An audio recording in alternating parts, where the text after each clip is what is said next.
Mr. President, we are in the midst of a defining debate on the budget of the United States. All of us understand we have a debt threat looming over this country that's as significant as anything we have faced in many years. Mr. President, Democratic members of the Senate Budget Committee have worked for weeks to devise a blueprint that they think has merit and that deserves to be part of the debate. And so, Mr. President, today I am here to outline the key elements of that budget blueprint. First of all, I think it's critically important that we all understand that we are, as a nation, borrowing 40 cents of every dollar that we spend. That is not a sustainable circumstance.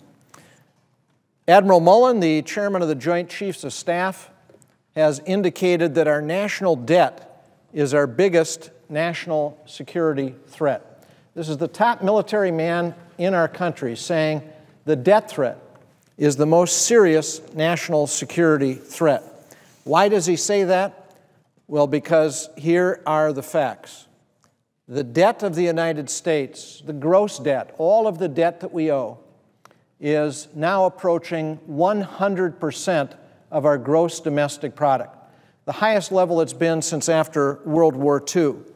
This chart shows a threshold of 90%, a gross debt of 90%. Why did we draw that line on this chart?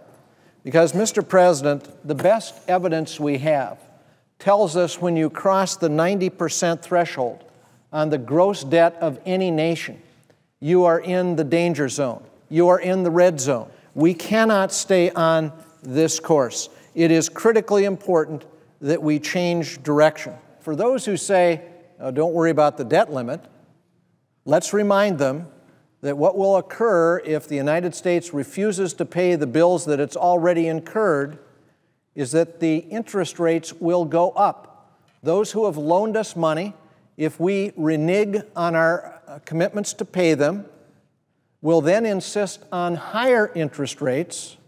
All borrowers will insist on higher interest rates, and for every 1% increase in interest, we will pay $1.3 trillion more on our debt.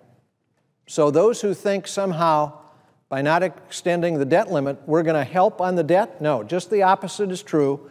The debt will increase and increase dramatically. Spending is the highest it's been in 60 years as a share of our national income. Revenue is the lowest it has been in 60 years as a share of our national income. Both have to be addressed if we're going to solve this problem. And for those who say, well, it's not a revenue problem, well, yes, it is. When Democrats on the Senate Budget Committee approached this problem, we looked at it in historical perspective. How did we get into this problem? Half of it is on the revenue side.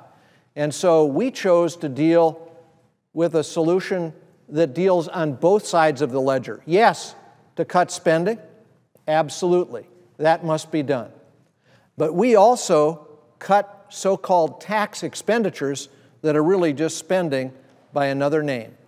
Loopholes, exclusions, deductions, tax preferences, abusive tax shelters, and tax havens that are hemorrhaging revenue that rightfully belongs in the Treasury. People avoiding what they legitimately owe to the United States by engaging in abusive tax shelters and tax havens that is costing us substantial revenue. The plan that Senate Democrats on the Budget Committee have agreed on looks at a budget framework that includes roughly the same amount of deficit reduction as the House Republican plan. In fact, we have somewhat more deficit reduction than did they. Under the plan of Senate Budget Committee Democrats, we get spending to the exact same level that pertained during the administration of Ronald Reagan. During Ronald Reagan's 8 years, spending averaged 22.1% of GDP. That is precisely what our spending equals in the budget framework I outline here today. Mr. President, we include every part of the federal budget, including the defense budget.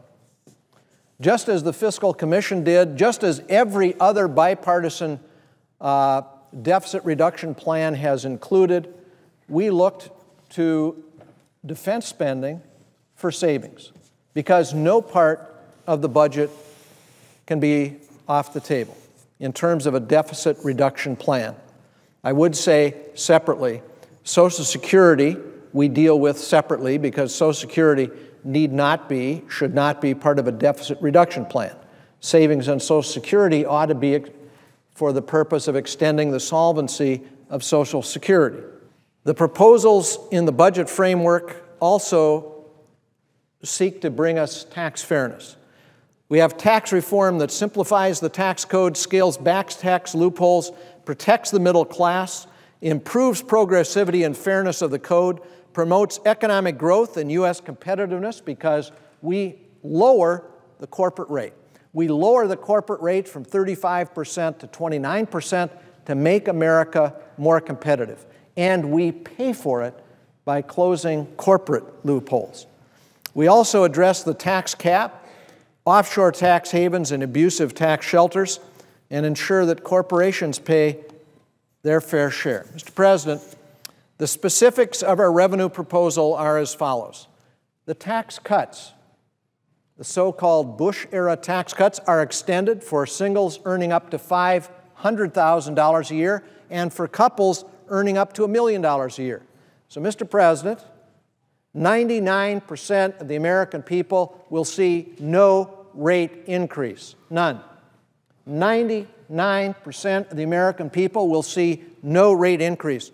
If CBO scored the proposal by Senate Budget Committee Democrats, they would not say there's any tax increase here at all. Let me repeat that. If the Congressional Budget Office scored this proposal by Senate Budget Committee Democrats, they would say there's a $765 billion tax cut over 10 years. Well, how can that be? How can I be saying there's $2 trillion of additional revenue over 10 years, and the Congressional Budget Office says if they evaluated this plan by Senate Budget Committee Democrats, they'd say there's a $765 billion tax cut. The reason is simple. In our plan, we extend all of the middle-class tax cuts.